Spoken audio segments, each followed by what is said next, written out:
Test, test. Test. Aha. Success. So, actually, let's wait one more minute.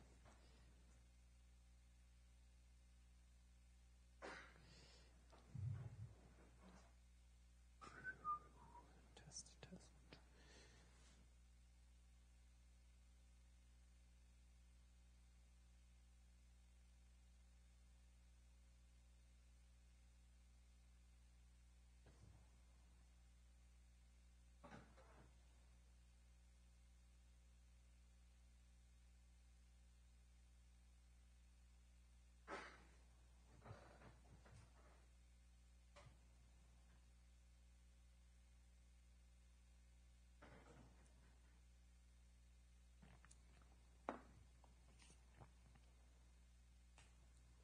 Cool. I think we're ready to start. Thanks everyone for coming. It's cool to see you all again. Also, you can also use the first two rows. Sometimes I do interactive experiments, and then it's more fun to sit in the first two rows, or it kind of depends, I guess.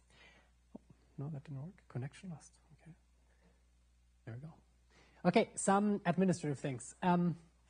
So first of all, the course website. So where is all of the information at? It will be on the course website. Right now, the course website still has a bunch of bugs. Don't go on it right now. There is a recording. There is a link to the PDF of the first lecture slides, and all of the slides will be posted there, and all of the lecture recordings will be posted on the course website, always on the right, next to each lecture. Okay. The syllabus is almost like in terms of lectures, in terms of like assignments. As I mentioned before, there's 4 assignments, and the dates are. I have figured out the dates. I still have to transfer to them to the course website. I promise it's all there. Just have to copy it over. But that will also all be posted on the course website, and on the course website, it will always be up to date. That is one thing. And then the second thing is, it's kind of funny. Actually, I should maybe show it to you. So there's a lecture capture system in here, which are these cameras, and they record the lectures. And that is like actually unmanned. So there's like no one here that manages this. It's all automated. But it had a bug last week. So actually it just captured that side of the room. So the camera always looked at that side of the room. So there's actually only an audio recording of the first lecture. And the camera is constantly pointing at that point in space. So it doesn't show either the slides or me. If you want, I can still post it. Are you interested in seeing an audio recording staring at a blank wall? If so, then I'm happy to post it, but maybe I don't know how much content is there other than the slides. But this, I just checked. This time I sent them an email and they fixed it. And so this time around, the lecture recording system is working as intended. So the lecture slides will be posted. Sorry, the recording. Yeah, the slides of the first lecture are posted, and the first assignment is going to be posted later today. So actually, as we speak, David right there is like uploading it and everything. It's going to be exciting.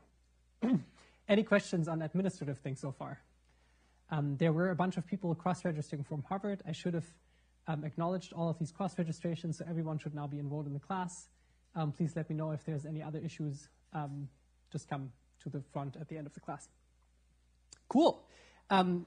The syllabus is very exciting. So like actually there's going to be more content, more new content that I had originally planned. So that's cool.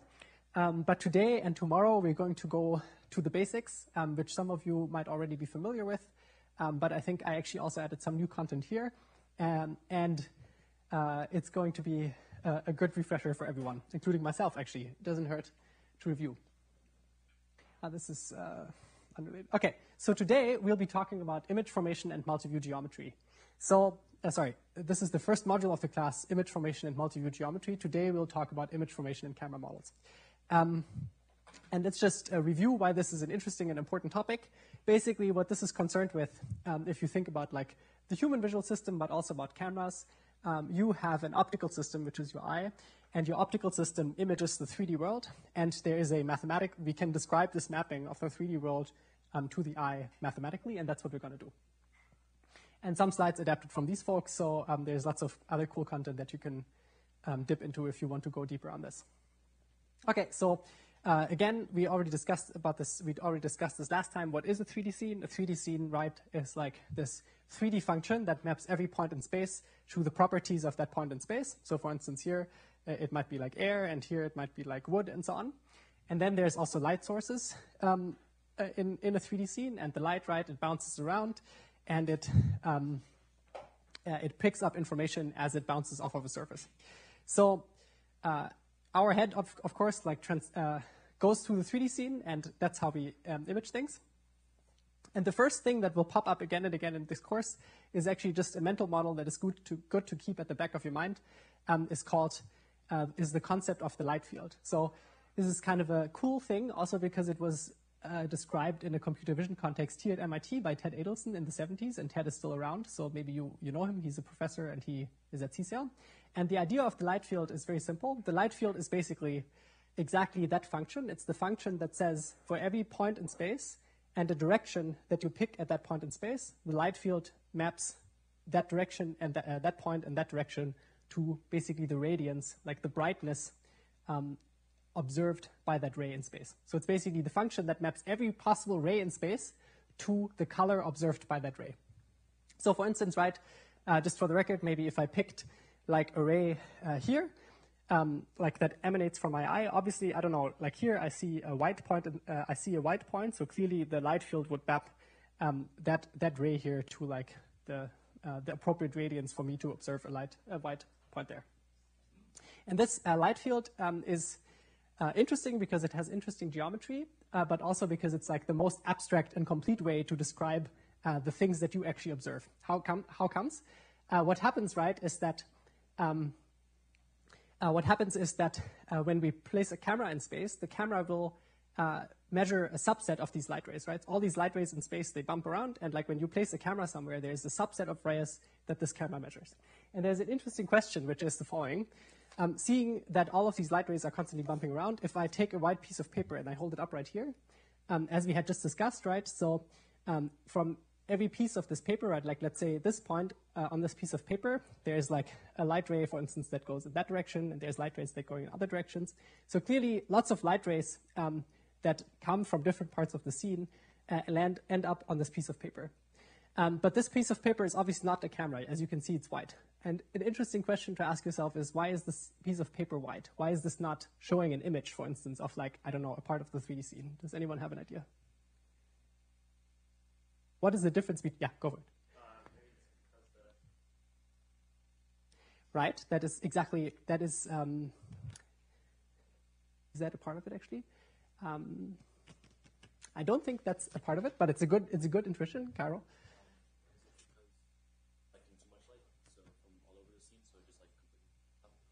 Exactly. So the problem is that at every point on this piece of paper, right, like there's light rays coming from everywhere in the scene. So the scattering is basically the light that ends up being reflected, and that basically means that from whatever point you look at this piece of paper, it always looks white. That's basically the diffuse property of the piece of paper. But the reason why this piece of paper it ends up being white is because it integrates over all possible directions. So for every 3D point that is on this piece of paper, all of the light rays from everywhere in the scene converge on that piece of paper, and they all integrate to give just a color white. So this doesn't take any images. So a piece of paper is not a camera. Clearly something else is going on in the camera. Come on. No. So how can we build a camera? So many of you might know this already. So what is the simplest camera we can build? The simplest camera we can build is called a pinhole camera. And now I hope you have the intuition for what a pinhole camera does. So this is the experiment that we just discussed. Imagine there's this 3D scene, and now you hold up a piece of paper, which is a film. And at every point on the piece of paper, you're basically averaging, or like you're taking the integral over all possible directions of light rays that come from all possible directions in the 3D scene. Hence, every point will just be white.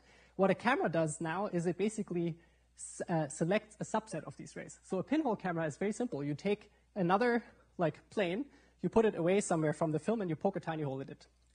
And now you can convince yourself why that will change the equation and why that will actually create an image. It's now because now you have a one-to-one mapping. If the hole is infinitely small, you end up having a one-to-one mapping of every point on this 2D surface to a 3D point in the scene. And that's why if this is the image plane of the camera, now on the image plane of the camera, you should see an image. You should actually see an image of the 3D scene. And if you go one step further, you can also already anticipate that that image should be flipped, right? Because the point at the 3D point at the top of the object is going to go through the hole in the middle, and it's going to land on the bottom of the film. And this is called a pinhole camera or camera obscura. And this is like a really old thing. So if some of you have listened to the first lecture of the computer vision class, there Antonio talks about this cool little thing, how the ancient Greeks first figured out that light travels in straight lines, which now to us today is kind of obvious.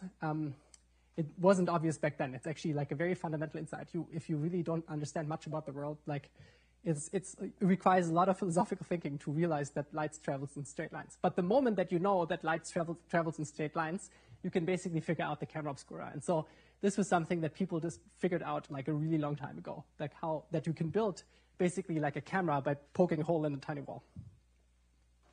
And people use this for painting, for instance, or for drawing. Leonardo da Vinci described an apparatus that would allow you to use this for drawing. And has everyone ever seen an accidental camera obscura? Okay, a few people. Great. Where did you see one? Yeah.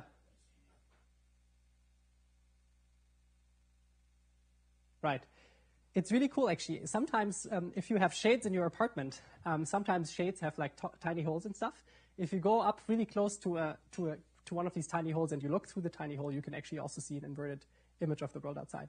Or if you, as you just described, if you have an outside window, this is what happened here. If you have a big window and you put like a shade in front of it and you poke a hole in the middle and the hole is kind of big enough, on the opposite side of the wall, you will actually see an image of the outside wall on bright days. So actually I actually don't know if this helped people to figure out that light travels in straight lines, right? But maybe it did. Certainly this is something you could observe accidentally, right? Okay, so this already tells us a lot about light and how it works. So now it turns out that pinhole cameras, has anyone ever built a pinhole camera actually? Like a few people. So it's, did you do it in an undergraduate course? Yeah, some people do it in an undergraduate course. It's actually quite fun. You can build one yourself. You can build like a black box. You can like put like a black box, poke a hole in the front, and then you can point it at something. Then you can put a normal camera to image the image plane and stuff like that. Okay, some people do it in the undergraduate course. The interesting thing is that real-world cameras, like the one that is in your phone, aren't actually pinhole cameras, as you can convince yourself by looking at it. There's like a hole that is much bigger than a pinhole. But it turns out that the math that describes a normal camera is pretty damn close to what a pinhole camera does. And that's why we're going to describe the math of a pinhole camera, but that math actually ends up describing the math of normal cameras as well. Most of them, anyways. Okay, so let's talk about the math of a pinhole camera and about the concept called perspective projection. So here's our pinhole camera. This is what it would look like if you would build it yourself. You would build a box and poke a hole in it. And here's a little cow. And now we're going to derive the equation that tells us how points in the 3D world are going to be mapped on onto the image plane, which is this back plane in the camera. So the first thing we're going to do is we're going to establish a coordinate system around the pinhole, which is going to look like this. The z-axis is going to point outside, like outwards from the camera. It's emanating from the camera. The x-axis is going to point left, and the y-axis points right. Note that this is a convention, so you could pick this coordinate system in different ways. This is just one way of picking it. So this is called the pinhole camera center, or usually it's just called the camera center. And then at the back of the camera, inside the camera, we have this little plane, which is going to be called the image plane. And I have already indicated that the image will be flipped. And on the image plane, we're going to establish another coordinate system, which is going to be a two-dimensional coordinate system, which at the center of the image plane, that's going to be the origin. The y-axis is going to point down, and the x-axis is going to point right. Again, conventions. So this is called the image plane. This is the camera center. And then we have this thing here, f. And f is called the focal length. F is the distance of the image plane to the pinhole camera center. And now, of course, if you have a normal camera and you take pictures, then normal cameras also have focal lengths. It turns out in normal cameras, the focal length is not literally the distance of the lens to like the image plane, but optically it turns out it's something very similar. So like if you anyway, so the focal length also applies, you might hear it also for normal cameras. This is like the key parameter of like cameras that are described by pinhole camera models. Okay, good. now we're going to introduce notation for these coordinate systems. First, we're going to have a capital letter for world coordinate systems, like the 3D coordinates of this cow. So these are 3D coordinates. And then we're going to have a lowercase letter for pixel or image coordinates. These are 2D coordinates here. And now we're going to derive the relationship of 3D points and these 2D points on the image plane. The first trick we're going to play is that without any loss of generality, it turns out that the geometry ends up being the same. If we take this image plane and we mirror it around the pinhole camera center, and we place it here, exactly at a focal length in front of the pinhole camera center, and you can convince yourself that the geometry stays the same in the following sense. It's still a one-to-one mapping of every 3D point to every 2D coordinate on the thing. And what ends up happening is that the image is just going to end up being flipped. But other than that, there's exactly the same one-to-one relationship of 3D points to 2D points. So this is totally valid. And it kind of makes thinking about it a little bit easier because now we don't have to always think about this thing being flipped. And then the x and the y also are aligned with the 3D coordinate system, so that's nicer. Okay, so some of you might have gone through this exercise already. Let's now look at the relationship of the 3D point and the 2D point. Again, the 3D point is a capital X. The 2D point is small x. What is this relationship? We are for now going to look at only the slice of the 3D scene that goes through the z-y axis. That makes our life easier. And now it's simple high school math, right? So basically, we want to express this capital X in this small x as a function of the capital X. And this ends up being similar triangles. So we basically can say that this y coordinate thing here relates to the focal length f, just the same as the capital Y relates to the capital Z via similar triangles. And then we can solve for the small y, which is one of the two pixel coordinates. And the small y ends up being the focal length times y over z. Okay, I guess no questions so far. Many of you might have done this before. But are there any questions, actually? I should ask. I shouldn't assert. No, good. Okay, so here's one thing that I think would be good to clarify. So this z coordinate here is referred to as the depth of this pixel y, of this pixel here, or interchangeably, sometimes people call it the depth of the 3D point. So it's a little bit confusing. So there's this notion of depth in cameras, and the depth is actually it often interchangeably refers to the depth of a pixel and the depth of the corresponding 3D point. And also important, and this is a mistake that often happens actually, this thing here, which is the line that connects the camera origin to the 3D point, is actually not the depth. So this is like the ray length. And oftentimes when you do some math and you want to derive the depth geometrically yourself, sometimes you swap the depth and the ray length. And so this is something to keep in mind. So this is not the depth. The depth is really the z coordinate of the point. The z coordinate of the point. Okay, and funnily enough, there are actually sensors that directly measure this depth. So here's an example for a depth sensor. This is a Intel RealSense. And so the Intel RealSense, there's a bunch of others, though, like the Kinect and stuff. That one is an RGBD camera, so it both measures a color video and it measures a depth video, as you can see here. And here, so different colors indicate the different depths. And as you can see, the warmer the color, the closer the point is to the camera, and the cooler the color, the further it's away. Cool. So this process here, we just derived it for the y coordinate. We can do the same math for the x coordinate. It ends up being exactly the same math. And so we can finally derive the pixel coordinate as a function of the 3D coordinate. And it's exactly this little equation here. It's x, y, like pixel coordinates as a function of x, y, and z in 3D world coordinates. Any questions so far? Good. We can think about what kinds of properties this, so the perspective projection is a map, right? It's a map that maps a 3D point to a 2D coordinate. And we can think about the properties of this map. And they're actually quite interesting. And not so long ago, like a few hundred years ago, people actually thought very deeply about this. And like they tried to think about the properties of this perspective projection. And you're going to see why in a moment. So it's always useful if you have maps to ask what properties of the world are preserved under this map.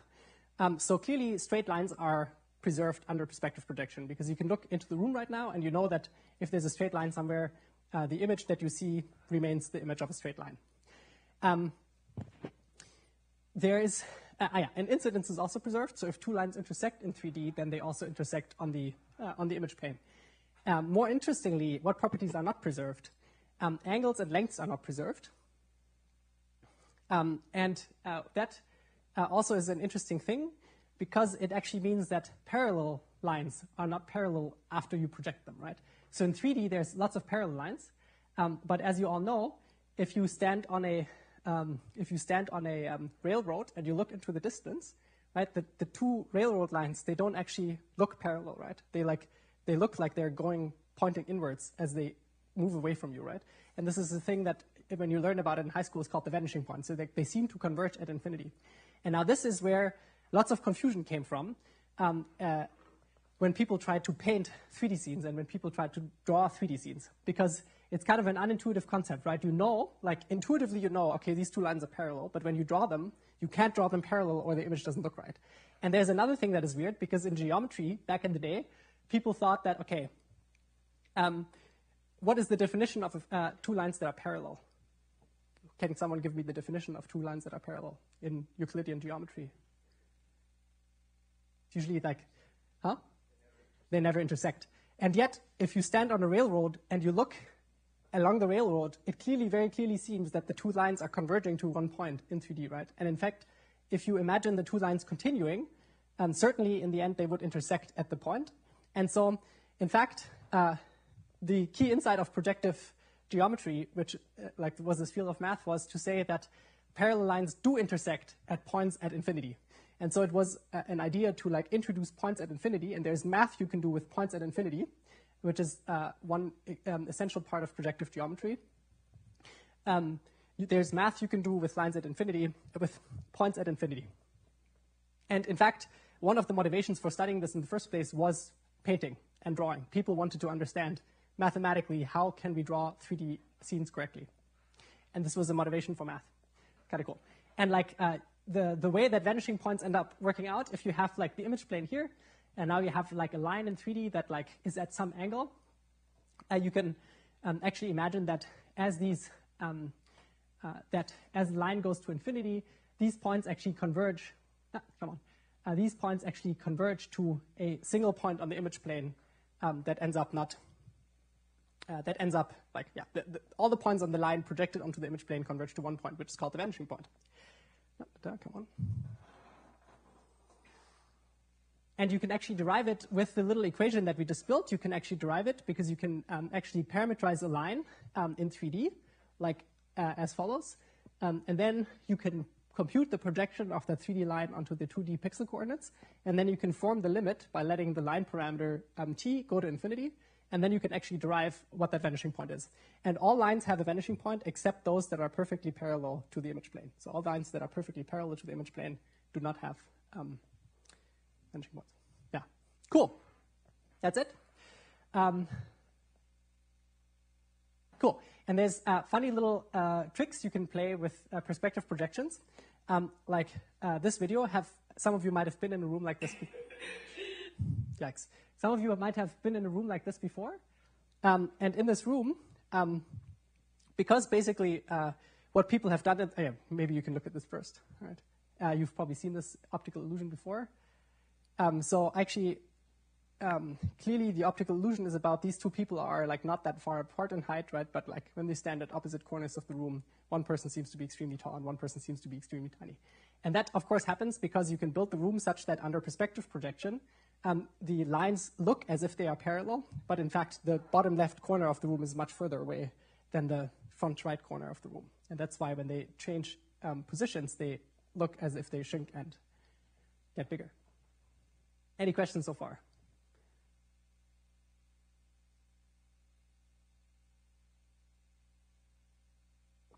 Cool. Okay, so now we're going to put this into a form that we can actually do math with, because this is extremely awkward.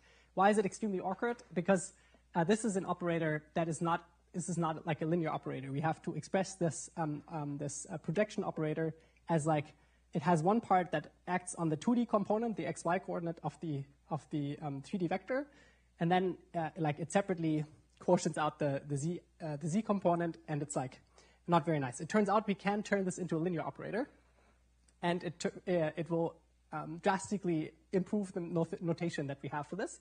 And the way we do that is via homogeneous coordinates, or homogeneous coordinates. I actually don't know how to pronounce it. Okay, so what are homogeneous coordinates? You have a 2D pixel coordinate like this, x, and the homogeneous coordinates seem like a trick. You take a 2D coordinate, and this is just a normal 2D Euclidean coordinate, which we then sometimes refer to as heterogeneous coordinates. And then we turn it into a homogeneous coordinate by just appending a 1. Amazing. And we denote the homogeneous coordinate by tilde. So we say x doesn't have a tilde, and the homogeneous coordinate has a tilde. We can do the same trick in 3D. So in 3D, we can have an xyz coordinate. We just append a 1 to turn it into homogeneous coordinates. And when I learned about this first, I thought this was like kind of a stupid little trick. But it's actually not a trick. There's like lots of cool math behind it, some of which we're going to learn about. Okay, so there's one more little trick. So it's not only appending a 1. Homogeneous coordinates also do something which is rather unintuitive if you're not used to them, which is they define a equality relationship. Namely, they say that if you have a homogeneous coordinate x tilde, that homogeneous coordinate is identical to a scalar multiple of that homogeneous coordinate. So if you take xy1 and you multiply it by some scalar w, you say, well, wx, wy, w is identical to the original coordinate x. And the way you actually end up enforcing that is by defining a map that takes you from homogeneous back to heterogeneous coordinates, which always ends up being dividing by the final coordinate. So to sum up, we can take x to a homogeneous coordinate by appending a 1, making it basically a 3D coordinate. And then we say that 3D coordinate is equivalent to any scalar multiple of itself. And then what that means is to convert back from a homogeneous coordinate to a heterogeneous coordinate, we're going to divide by the final coordinate w. So then it's going to be xw, yw. Cool. Again, we can do the same thing in 3D, right? No surprises here. And oftentimes this space is referred to as P.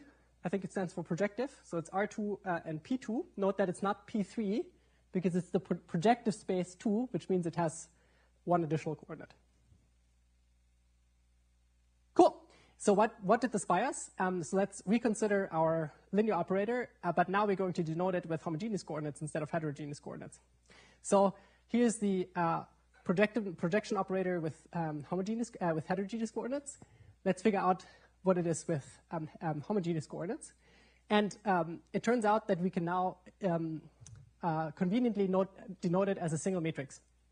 So actually, it's going to turn out to be a linear map. And the property that we're going to exploit is exactly this little property that to convert from homogeneous to heterogeneous coordinates, we will always divide through the final coordinate.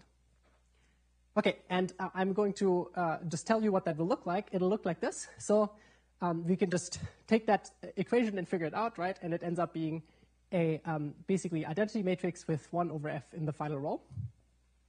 You can convince yourself that this is accurate. And then the output of that ends up being x, y, z over f. And now if we take that x, y, z over f and we turn it back into a heterogeneous coordinate, we're going to divide by this, right? And that means exactly we get back the f x over z, f y over z. And so we can do all of this math in homogeneous coordinates where it all ends up being linear maps. And only finally, when we want to get back the heterogeneous coordinate, we can do this transformation back into by dividing through the final coordinate. It turns out notation is a little bit easier. So this is a non-standard. This would be a very non-standard way of denoting this matrix, which is called to refer to as the projection matrix. A more standard way of denoting this matrix is by multiplying it with f. Do note that because if we multiply this with f, it's a scalar multiple of this homogeneous coordinate. So it ends up being the same again because it's all homogeneous coordinates are invariant under scalar multiplication. So we can just multiply this with f, then it's f1, and then it ends up being the same heterogeneous coordinate if you transform it back. Questions? Good. Cool. So now we have made our operator much simpler. And this operator, as I had mentioned, is now referred to as the projection matrix.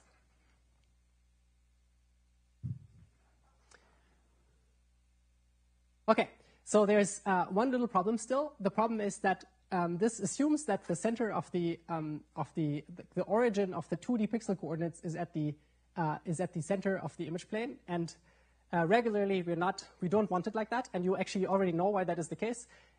Namely, if you have a image stored in pixels, right?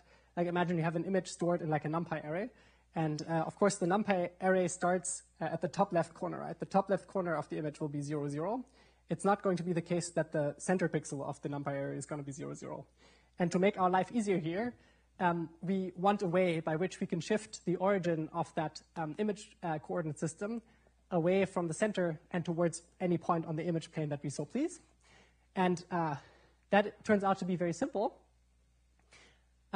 Namely, the way we do it is we just add we add the offset that we want to achieve, like this offset p that takes us from the current center to the new center to these two lines of the intrinsics matrix, of the projection matrix. And you can see why that is okay to do. Let me see if I actually have it in here. Yeah, you can see why that is okay to do. No, okay. You can see why that is okay to do, right? Imagine you're multiplying it with a now I have to think for a moment. Okay, actually, like I don't have slides for it, so it's going to be difficult. Now this projection matrix takes us from a homogeneous 3D coordinate, so from like a P3 coordinate to a coordinate in pixel coordinates, and it has this awkward final row here. Although all of the parameters are contained in this 3x3 matrix on the left, and so it turns out we can decompose this projection matrix into two parts, which is one 3x3 matrix and one matrix here on the right-hand side, which just basically takes us from a 3x4 matrix to a 3x3 matrix. And the reason why we do this is because it's a convention, and it turns out that this convention now gives rise to the thing that you actually see whenever you read the spec sheet of a camera or whenever you deal with any kind of data set that has a camera calibration, which is this so-called intrinsics matrix K. So whenever you go to any data set that we're going to work with in this course, or any data set that you work with in research, when they report the parameters of a camera, they usually give you this camera intrinsics matrix K, which is a 3x3 matrix that has the focal length on the diagonal and which has the offset, the pixel origin offset in the final column of the thing. Any questions? Yes? What is intuitively DXQI like on the camera? Is it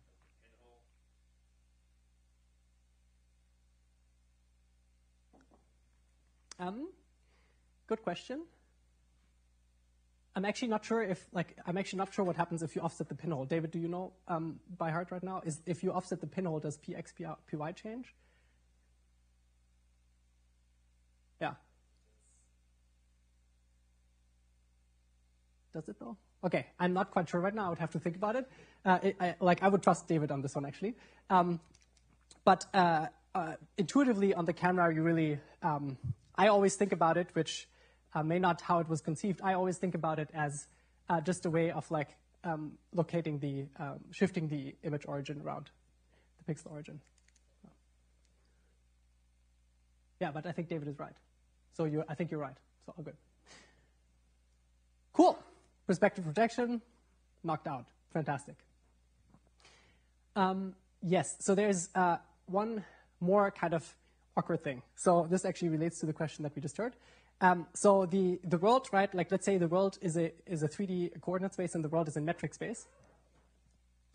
So your world is the unit of the world is in meters, for instance. But your camera, like the image, conveniently might be denoted in pixel coordinates. So maybe you want to index the pixels by from like 0 to 256 if your pixel sensor has a resolution of 256 by 256. So one thing that is very convenient to do in practice is to split up the intrinsics matrix K into two parts. One part which is normalized, which basically assumes that the image goes from 0 to 1 and 0 to 1 on both axes. So the pixel coordinates are normalized.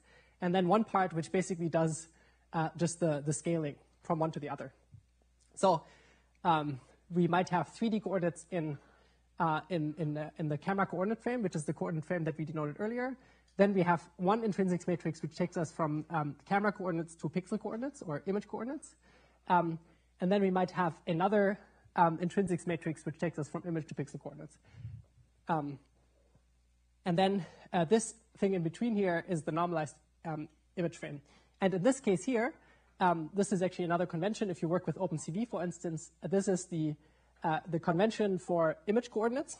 So if you use the OpenCV library, OpenCV has the convention that the top left corner of the image is 0, 0, and the bottom right corner of the image is 1, 1. And then you might have this image to pixel matrix to take you to 255 by to the actual resolution of the camera. Okay, we're going to skip this. Let's skip this one. Okay. Okay, so the next thing I want to talk about is the inverse operation to the projection operator. And this is actually something that you're going to use in your homework, but this is also something you're going to use in real life all the time. So one thing that happens very often, let's say you have a RGBD camera. So it's a camera that measures exactly as we discussed earlier, RGB pixel coordinates and the depth for every pixel. And remember, the depth is the z coordinate in that coordinate frame. And now what you want to do is you want to go from these like 2D things to a point cloud. So you would basically want to ask, given that depth, like give me the 3D coordinates of all of these pixels that generated these pixels in the camera. And this is an operation that is sometimes called unproject. And now we're going to look at how that unprojection operator works. And this is, it's interesting because the easiest way to derive this is just by like playing around with this little equation here. So this little equation here just multiplies the a 3D coordinate with the intrinsic matrix K.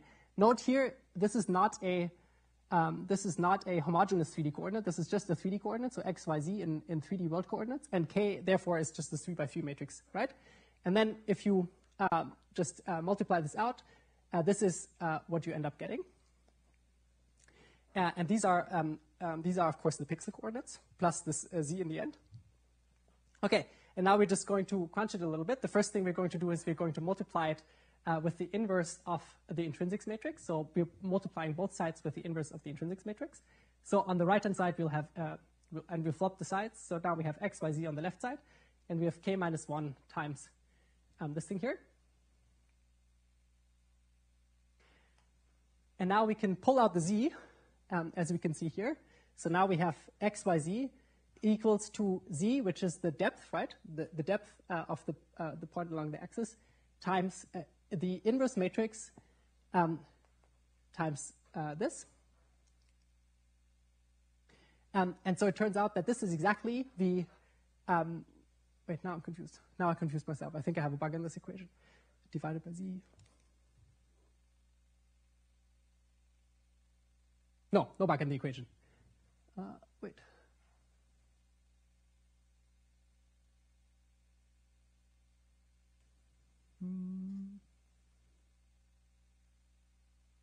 Well, I'm not going to figure it out right now. But like, I have the derivation also in the homework. I derived it in the I derived it in your homework as well. David, is it still in the homework?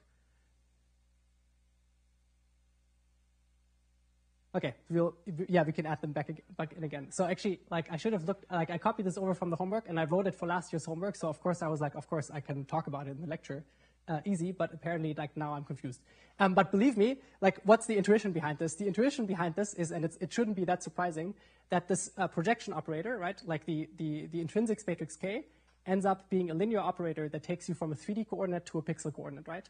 So it takes you from a 3D point to a 2D point on the image plane. And so because this is a linear operator, it shouldn't be too surprising that if you apply the inverse operator instead, so if you take the pixel coordinate and you apply the inverse operator, what you should get, right, is something that takes you from pixel coordinates to a 3D point in space. So there's only like one little bug with this, which is, of course, that if you just take the 2D pixel coordinate, like which is on the image plane, then a single 2D pixel coordinate maps to an array of possible 3D locations, right? And that's what you need the depth for. The depth basically tells you where along that array the pixel coordinate lies. But there's a funny little property that you can see here, which is that the inverse projection operator k really takes you from a pixel coordinate to all possible points along the 3D array that correspond to that pixel coordinate. So this actually parameterizes 3D lines. So like this k-1 times the pixel coordinate actually parameterizes a 3D line, and now this z just parameterizes the depth along the line.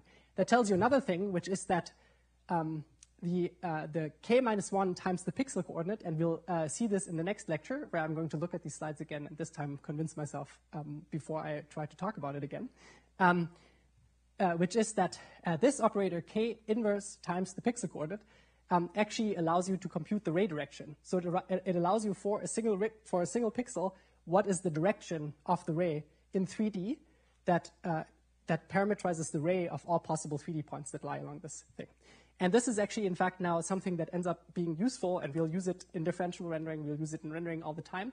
If you write a differential renderer, you'll use this, which is that if you have a camera and you place it in 3D space, you are regularly very interested in exactly that question. For this pixel, what is the set of all 3D points that I have to consider to generate the color of that pixel? And this is what this equation will be useful for. And this equation is called the unprojection. So this is actually how I think we'll implement it in the homework. So it'll be unproject pixel coordinate x, depth z, and it ends up being exactly this little equation here. Good. Questions? Yes? I have a depth, and you have several colors.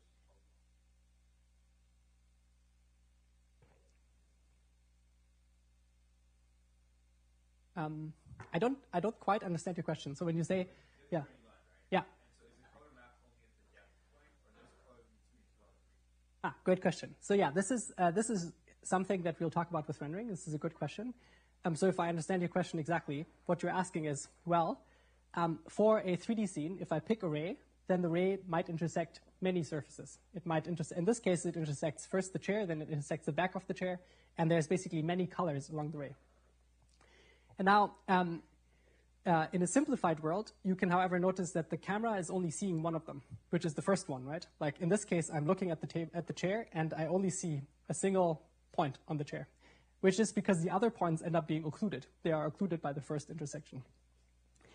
So in like 99% of, like for many points in the scene, there's only one depth associated with any pixel, which means there's only one 3D point that you need to look at in order to decide on the color of a pixel. So there's two limitations to this, which we're going to discuss later in the course. One of them is windows. Right? If you look at the window, there's something weird going on, because for the window, if I place the camera here and I look outside the window, the pixel color is actually generated by something that might be on the transparent glass and then something behind it. And in that case, indeed, the notion of depth is nonsensical. There is not a single depth for that point along the ray. You can either say, oh, it's the depth of the window or the depth of the arm. And it depends on what kind of sensor you might build. So that's a good question. And then the other limitation of this, in fact, ends up being that many times, in order to actually decide on the color of a pixel, given a 3D point, you also have to reason about the light that is bouncing around in the scene. So because 3D points can have more than one color. And this is something interesting because as humans, we don't think about that very much. So let me give you an example. If I take this cup and I ask you, what is the color of this point? What would you say? You would probably say it's white, right? And in reality, though, when you say white, what you're thinking is, oh, it's the same color as this point in the front, right? But actually, it's not. Actually, the color of this point could be completely different than the color of this point in the front because it depends on the light, right? So this color is actually almost certainly different than the color of this point in the front. But it turns out that when we talk about colors, usually we mean the inherent color of materials, and we don't actually mean the color that our eyes observe. So this is a kind of a funny little thing. But yeah, short answer, simplified, you really can say that you really need to worry only about one depth. And in differentiable rendering, which we're going to get to, you have to worry about all the depths, but we're going to get to that in a few lectures. Great question. Other questions? No, good. Cool. Then we're now going to get to the second set of camera parameters. And that second set of camera parameters might be fairly intuitive, which is we want to reason about what the 3D scene looks like from different perspectives. So right now, we basically always assume that the way we talk about 3D scenes is that the camera is at the origin, and then there's like the 3D scene is expressed in the coordinates of the camera. And actually, it turns out that for computer vision with deep learning, that is actually a very rich and actually very meaningful perspective, which we'll talk about later. But oftentimes, we're actually interested in, we have like a point cloud or something, and now we want to express how that point cloud would be observed by cameras at different 3D positions. And that's what we're going to look at next. So these are called the extrinsic camera parameters or the camera position. So what if the camera origin is not at the world coordinate origin? So now we have a world coordinate frame that describes a point cloud. There's a point cloud in 3D space, and we want to place the camera somewhere in that same world coordinate frame. So we can imagine that the camera has one parameter, which is the translation relative to the world coordinate frame. So this is the translation t. And then there's another parameter, which is the rotation of the camera. So in this case, we have translated the camera, and we didn't rotate the camera. So for the translation, right, this should be relatively intuitive.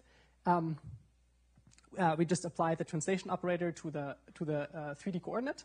So xw and xc, how are they related? So if you take the same 3D point and we express it once in camera coordinates and once in world coordinates, how are they related? They're just related by this translation t.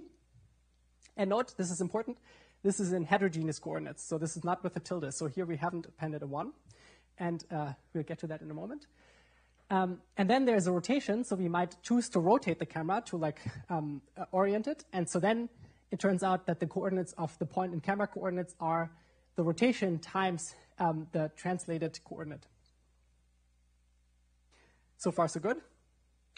And now comes the second interesting thing here, which is that we can denote this, of course, but it's kind of awkward. So like if you want to do math with like camera parameters and camera positions, you always have to separately keep track of the r and the t. Or if you code it up, you always have to separately keep track of the r and the t. But it turns out that if we put all of this in homogeneous coordinates, there's a neat little property, which is that we can, again, denote this affine transformation. So it's a rotation and a translation. We can denote this affine transformation via a single matrix vector product. So the homogeneous coordinate xc is just this matrix here times the homogeneous world coordinate. And you can convince yourself that that is true because remember that this matrix here is capital X, capital Y, capital Z, 1. So if you take capital X, capital Y, capital Z, it just gets multiplied with the rotation matrix here. And then the 1 in the last row of the world coordinate will be multiplied with this last column here, and this will be minus RT. So actually what you end up having is R times XW minus R times T, and then you can pull out the R and you can see that it's exactly identical. And I should say that this is actually quite surprising because you have an additive thing here, which is the translation, but you can express it as a matrix vector product. So you have turned the addition into a product, right? Okay, and now comes more convention. So this matrix is conventionally referred to as the world to camera matrix, and it should be clear why that is the case. It is referred to as the world to camera matrix because it takes a world coordinate to a camera coordinate. And it should also be relatively intuitive that now the inverse of this matrix, which takes you from camera coordinates to world coordinates, is regularly referred to as the cam to world matrix. So many times, if you're dealing with 3D data sets, they will tell you, here's the data set of images. We give you the camera parameters for each of the images. We give you the intrinsics parameters, which is the focal length and the image center. And we give you the camera pose. And the camera pose usually refers to the world to camera matrix. But sometimes they'll tell you, actually, the camera pose is here. They're always like 9 numbers, or not 9 numbers. Like sometimes they're homogeneous, so then there are 16 numbers. Sometimes they'll tell you this is the camera to world matrix and not the world to camera matrix. And depending on which it is, you have to adapt. Is that a question? Yeah. What's the dimension of that? it's a 4x4 matrix. So this is a 3x3 matrix. This here is a 3-1 vector, because it's a matrix, a 3x3 matrix times a vector. And then this is a 3-element row vector, and this is a 1. So it's a 4x4 matrix. Cool. Okay, so now, also unsurprisingly, we can stick these two things together. So we have the camera pose as the world to camera matrix, or camera to world matrix, as the world to camera matrix, which takes us from 3D world coordinates to the 3D camera coordinates. And now we have the intrinsics matrix, which takes us from 3D camera coordinates to the 2D pixel coordinate. And we can put them together. We can just like glue them together, and then this is the whole equation that takes you from 3D world coordinates to homogeneous pixel coordinates. And this is what you would end up coding up if you wanted to write a renderer, which you're going to do. Does this make sense? Good. And so now it might make sense why. This is usually called the intrinsic camera parameters, and these are called the extrinsic camera parameters. These are called the intrinsic parameters because they're intrinsic to the camera, so they are just related to the camera itself. And these are called the extrinsic parameters because they're related to how the camera is placed in the world. And together, oftentimes, they make this, sometimes the product of these two matrices is referred to as P. And so you'll see it referred to as P sometimes. So we could do a little exercise, but I think I'll just leave that to the homework. Although actually we can do this little exercise briefly. So here's a little question. So we have camera coordinates x, and we have world coordinates xw. So note that these are not pixel coordinates; these are camera like 3D coordinates. No projection in there. So we can ask, what are the rotation and translation for an upright camera?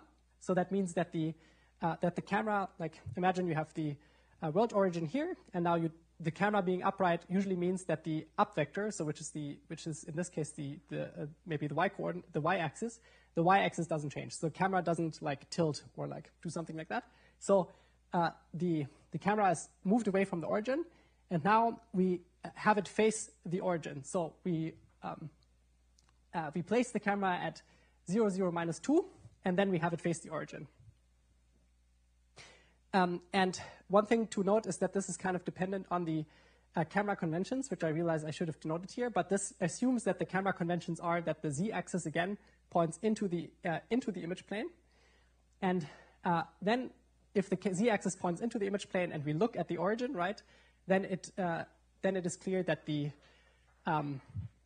if you have the origin in world coordinates, and now the camera is looking at the origin in world coordinates, then to translate from the origin 0, 0 into the camera coordinates, which clearly is like 2 away along the axis of the camera, the rotation matrix should be identity because the camera isn't rotated, and the z-axis and the translation should just be 2.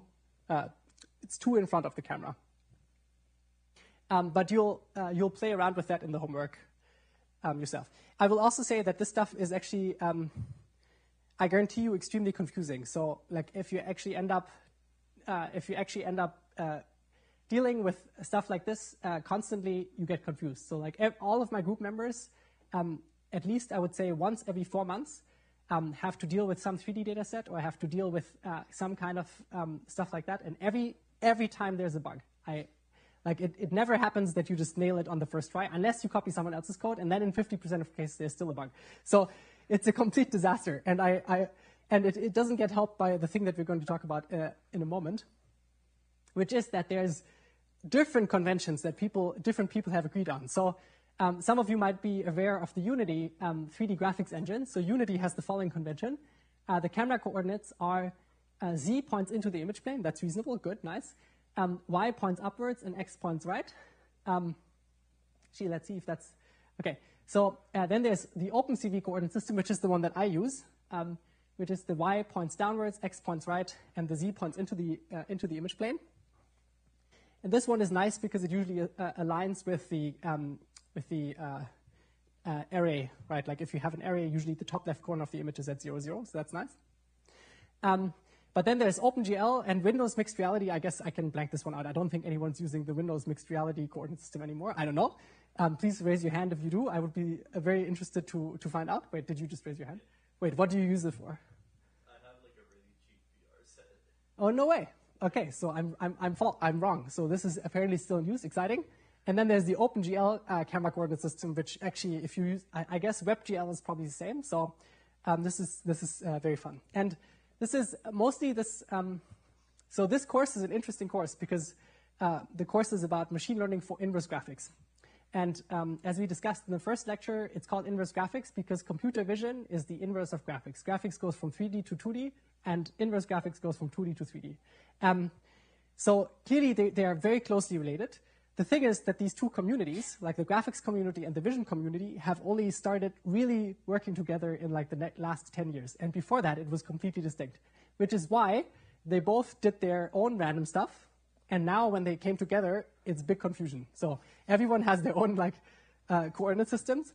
And for instance, the reason why the OpenGL coordinate system arose in this way is because it turns out when you implement like rasterization and stuff like that, some of which we're going to talk about, on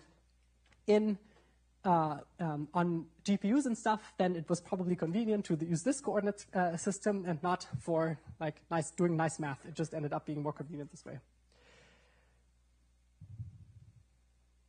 Yeah, this is the most common source of bugs in my experience. Okay, summary, sure. I think well, I had a slide here, but I don't know where it is. Maybe we'll find it. Let me briefly search for it.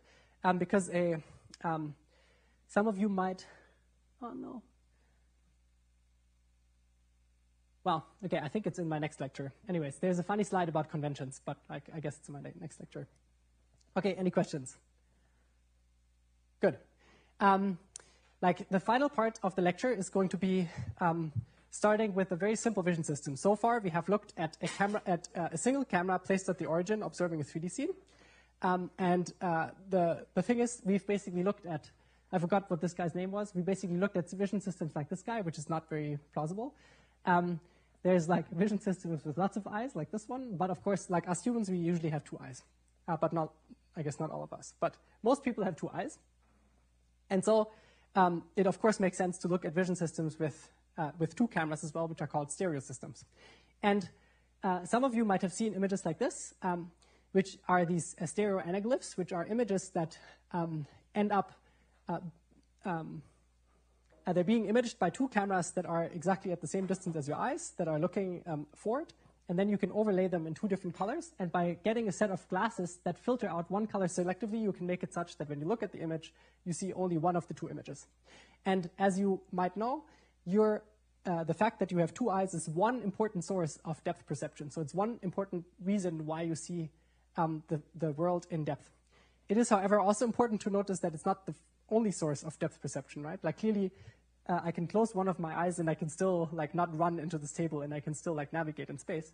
So clearly you have some other mechanism by which you figure out the depth and the 3D coordinates. And this is actually extremely interesting. And this is one thing we're going to discuss in this course, like because that part of your vision is 100% learned from experience. But the other part of vision, although it also has of like depth perception, although it also has learned components, also has a like basically closed form analytical equation for deriving the depth of things. So in other words, to do depth estimation from 2 cameras, you don't need machine learning technically, although it improves things. For doing depth from a single camera, if you want to do any reasonable job at it, you absolutely do need machine learning. You need to learn it from data. Okay. And this is, again, like a really old idea. So like this has been around, like people have realized this a long time ago. There's a stereoscope from 1870. And actually, sometimes you can see them in antique stores. You can go into an antique store and you can see them lying around. I don't know. VR glasses obviously are somewhat more interesting than this. Okay, we're going to skip the random depth stereograms. Okay, so let's talk about the geometry for a simple stereo system, which is going to build the basics for the next lecture, which is going to look at like really complicated multi-camera systems. So for a simple stereo system, we usually, when we say simple stereo system, usually what we mean by that is that we have 2 cameras, and the 2 cameras share the baseline, and they look into the same direction. So we have one camera here, and we have one camera here, and they look into the same direction. Do note that this is different from your eyes, which your eyes can do something which is called verge. And vergence basically means that your eyes actually do something like that. But this is not what this system does. So in this case, the two cameras look into the same direction. So we have this camera here on the left.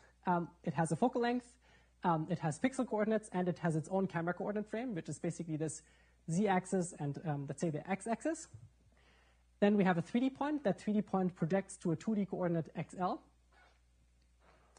x left. Then we have z, which is the thing that we want to solve for. We want to ask, okay, if we know the 3D, the problem we're going to solve is we assume that we know the pixel coordinates of the same 3D point in camera 1 and in camera 2. So we want to solve for the depth. And here we have camera number 2, and this with pixel coordinates xr. So xr is imaging, is the pixel coordinates of the 3D point in the right camera, and xl is the pixel coordinates of the 3D point in the left camera. Make sense? Great, cool. Okay, so turns out that in this very simplified system, not in general, but in this very simplified system, we can solve it again with similar triangles. So we have one triangle here, and then we have one triangle here. And these two triangles are similar. Like, again, high school math, fantastic. And so it turns out that we can put them into a relationship. So, so we have one triangle, which is this red triangle here. And what is the base of this triangle?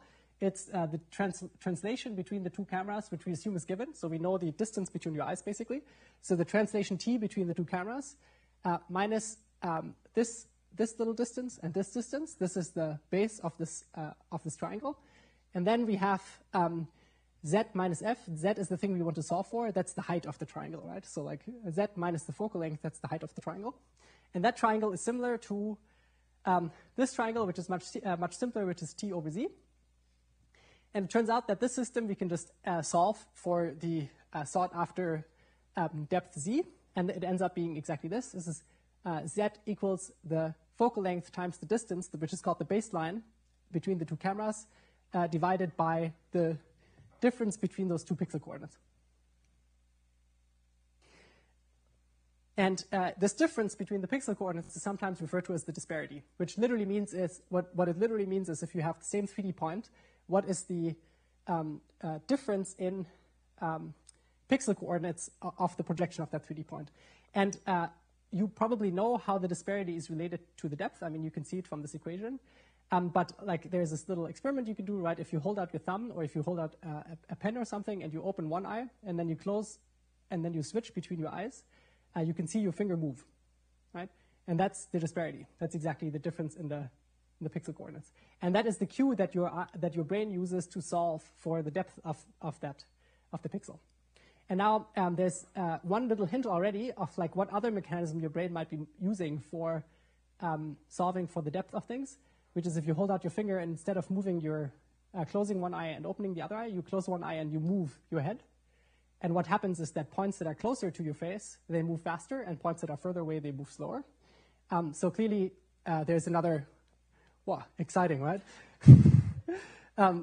Sorry if it's obvious. I don't know. I thought it's interesting. That is one of the other cues that your brain is using to solve for the depth of things. Okay, and in fact, if you are into manual labor, you can derive the disparity pixel-wise yourself. So let's say we looked at a few of these. We looked at these two images. They were taken by the same camera, just placed somewhere and then moved to the right. I don't know when these pictures were taken, but it must have been some time ago because this is Antonio's office at MIT CSAIL, and I do know that this is not anymore Antonio's office, so I don't actually know who's sitting in this office now.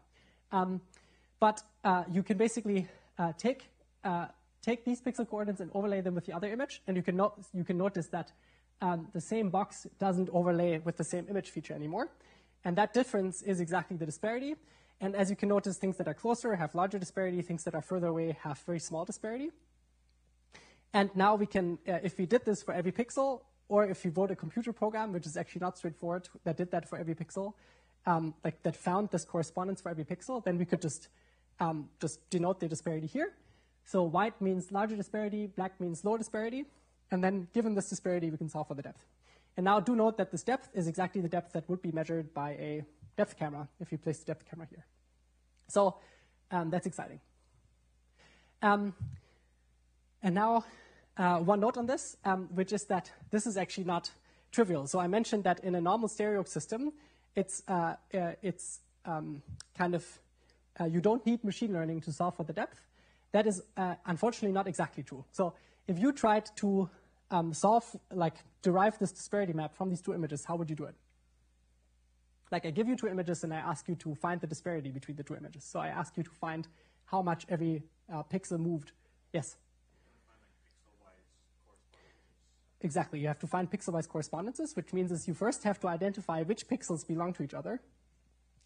And funnily, it turns out that that is a super hard problem. So people have worked on it for a long time, and we'll talk about some of that in the next lecture.